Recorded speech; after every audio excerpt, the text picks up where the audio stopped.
Discourse on Protection with Blessings Maṅgala Sutta. By Bhikkhu Uttamo. Texts. Namo tassa bhagavato arahato sammasambuddhassa. 1. Not consorting with fools. 2. Consorting with the wise. 3. Paying homage to those worthy of homage. This is the highest protection with a blessing. 4. Residing in a suitable place. 5. Having made merit in the past.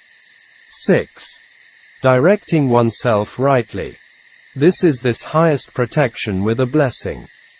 7/8. Bahu Sakan Ca Sipan Ca. Broad knowledge, skill. 9.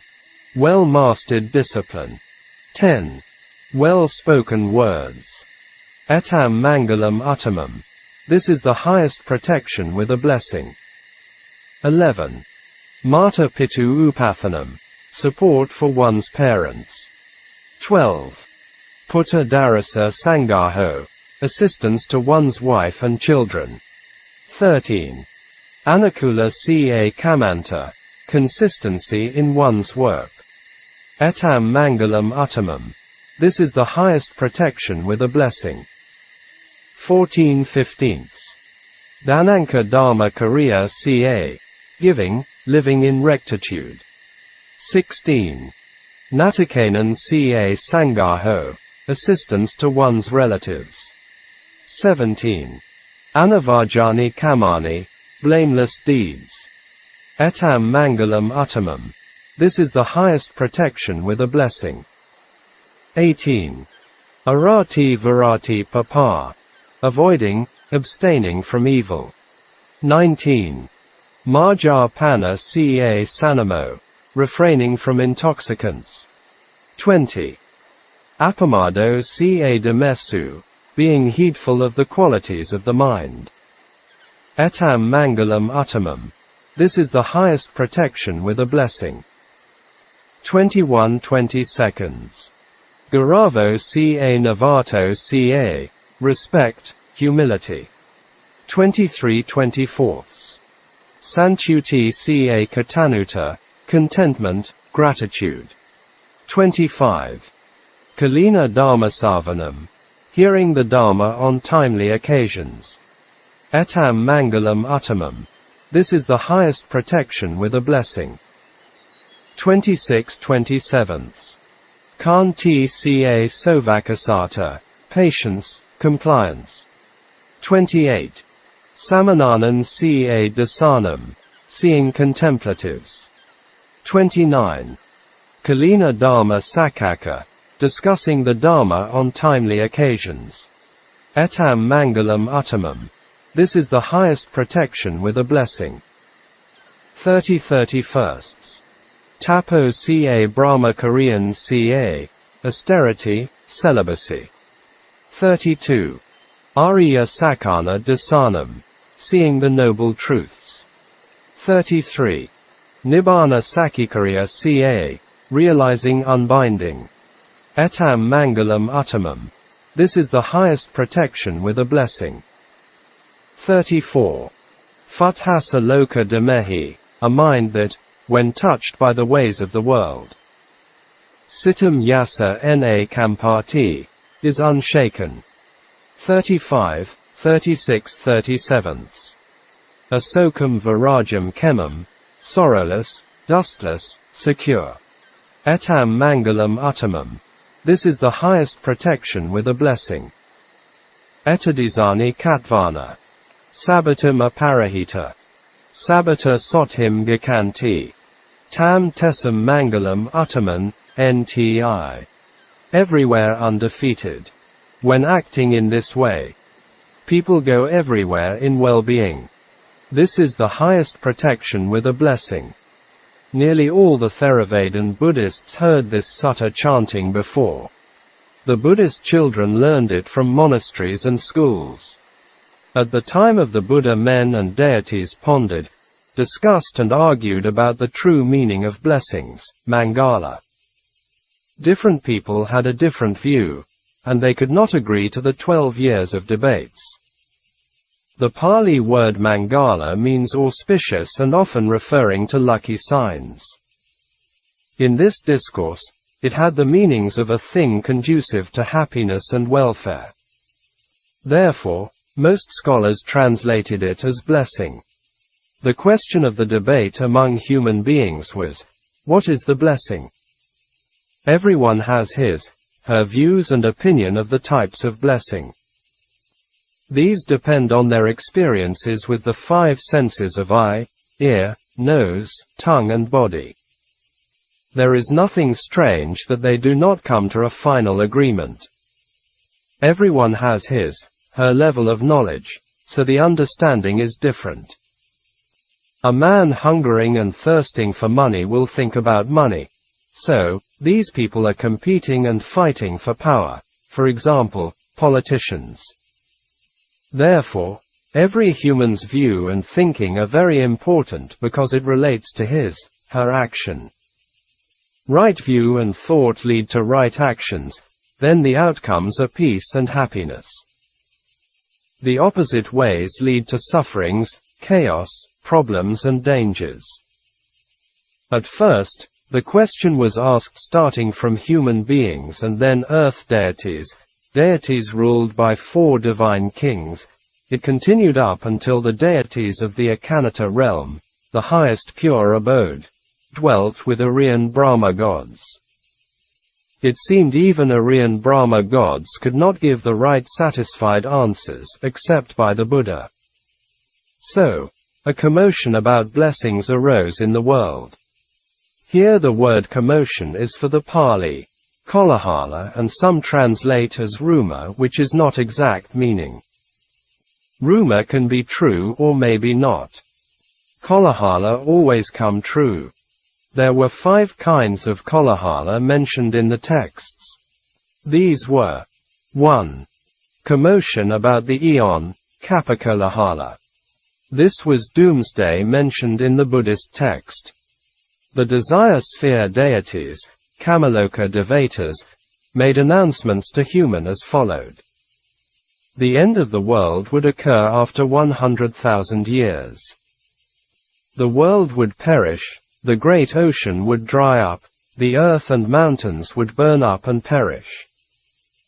All these destructions would occur up to the Brahma world, that is, the first jhanic place, burnt down the 3 lower Brahma worlds.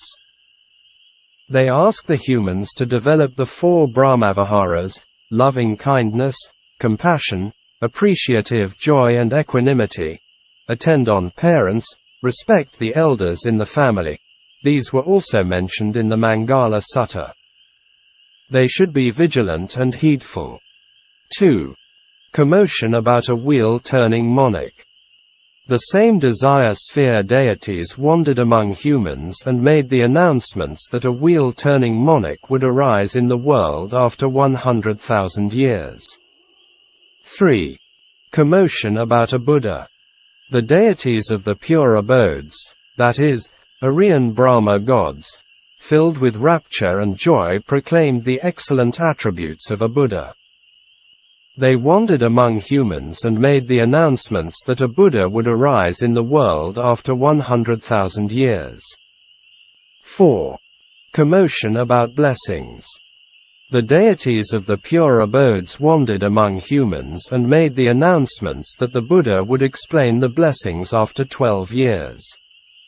5. Commotion about the way of a sage, Maniwaya.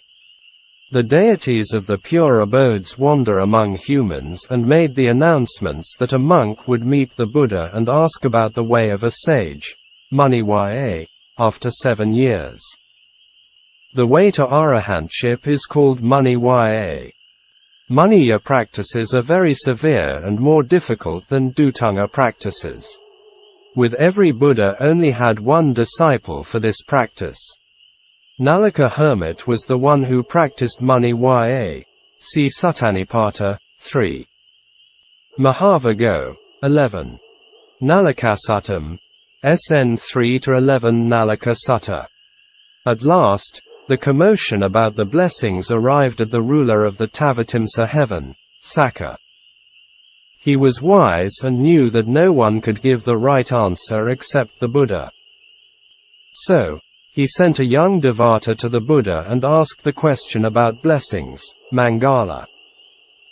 The young deity went to the Buddha for the answer, and he was staying in Savatthi at Jeta's grove, Anathapindika's monastery. The Buddha gave the answers to different kinds of blessing from the mundane to the supramundane levels. Buddhists recite it for blessings and free from dangers. Reciting is reminding us and for contemplation. The most important point is put into practice. All the Buddha's teachings were nearly on human beings and the human mind. It was more like education than a religion. A being born into the human world has two ways to choose and walk along on one of the paths. One is downfall and failures. The other is development and success. These are the unwholesome and wholesome ways or negative and positive ways. All of them are related to the law of actions, karma, or cause and effect. To choose the right one, we need wholesome education and have to rely on the teachings of the Buddha, noble beings, and ancient sages. There was also a counterpart of Maṅgala Sutta in the Suttanipata called Downfall, Parabhava Sutta, SN 1-6. Parabhava Suttam. This was a deity came to ask the Buddha about the causes of a person's failure and leading to perish. The question appeared in their minds after the deities knew about the blessings. We should not only know about the progress and success in life and after, but also the causes of failures and downfalls, so that we should know what should have to follow and what should have to avoid. The Buddha gave the causes one by one up to the 12th cause and stopped there because the deity stopped asking. The causes of downfall in the sutta were 1. One who detests the Dharma, for example, the 10 causes of wholesome karma. 2. Associating with bad people and preferring their teaching, for example, the 10 unwholesome karma. 3. Indolence. 4. Not supporting one's parents, not taking care of them, not serving them. With this point we can appreciate the wisdom of the Chinese sages, the Shao Tao as a foundation of progress. 5. Deceptive speech. 6. Miserliness. Here the Buddha mentioned very rich people indulgence in sensual pleasures and a miser to others. Even in US we heard news about a wealthy politician using public funds for pleasure. 7. Social pride. Look down on one's relatives. 8. Sexual promiscuity. Indulgence in liquor, fondness for gambling. 9. Not content with one's wife, with others' wives and prostitutes. 10. With old age marries a girl and could not sleep from jealousy over her. There was a Thai news some years ago. A 74-years-old man married a 14-years-old girl. 11. Debauched, spendthrift. 12. With little wealth and strong craving, no contentment, with strong craving and thirst for power. We can see that politicians thirst for money and businessmen's thirst for power in today's world. After the Buddha explaining the 12th cause for downfall and the deity stopped for asking other causes. The reason was he found no pleasure in the causes of downfall. Countless of deities had strong samvega in the teaching and practiced accordingly, attained the fruits of stream entry, one returner and non-returner respectively. Although the Buddha stopped the causes of downfall further, we can continue the contemplation. In the small booklet of Abhidhamma in Daily Life, by Sayadaw Ashen Janakabhivamsa, it mentioned about the unwholesome and wholesome mental factors, akasala and kasala cetasikas. There are 14 unwholesome mental states or factors affecting the mind, citta, towards negative directions and results. These are 1. Delusion, 2. Shamelessness, 3. Fearlessness of wrong, 4. Restlessness, 5. Greed, 6. Wrong view, 7. Conceit, 8. Hatred, 9. Envy, 10. Avarice, 11. Worry, 12. Sloth, 13. Torpor, and 14. Doubt. There are 14 mental factors affecting the mind towards positive directions and results. These are 1. Faith, 2. Mindfulness, 3. Shame of doing wrong, 4. Fear of doing wrong, 5. Non-greed, 6. Non-hatred, 7. Non-delusion, 8. Loving friendliness, 9. Compassion, 10. Appreciative joy, 11. Equanimity, 12. Right speech, 13. Right action, 14. Right livelihood. We can select out the roots related to these two groups of unwholesome and wholesome mental factors.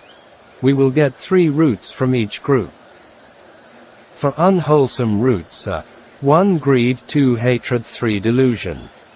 For wholesome roots are 1. Non-greed, 2. Non-hatred, 3. Non-delusion. From the lists of unwholesome dharmas and its roots, and wholesome dharmas and its roots, human beings have the choices to choose for their downfall and welfare.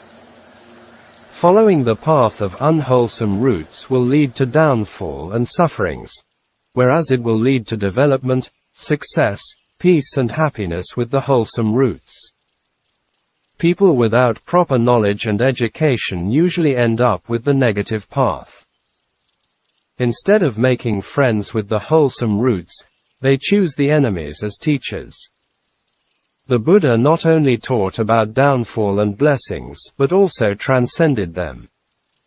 Therefore, there are 3 paths or ways opening to everyone. It is the good time and opportunity now to transcend dukkha by following the 37 or 38 blessings which mentioned in the Maṅgala Sutta. We should not miss this chance. It is also interesting to compare some of the mundane blessings mentioned by the Buddha with some of the teachings of the ancient Chinese sages. There were some similarities between them. Maybe this was one of the reasons Chinese people easily accepted Buddhism when it was spreading into China.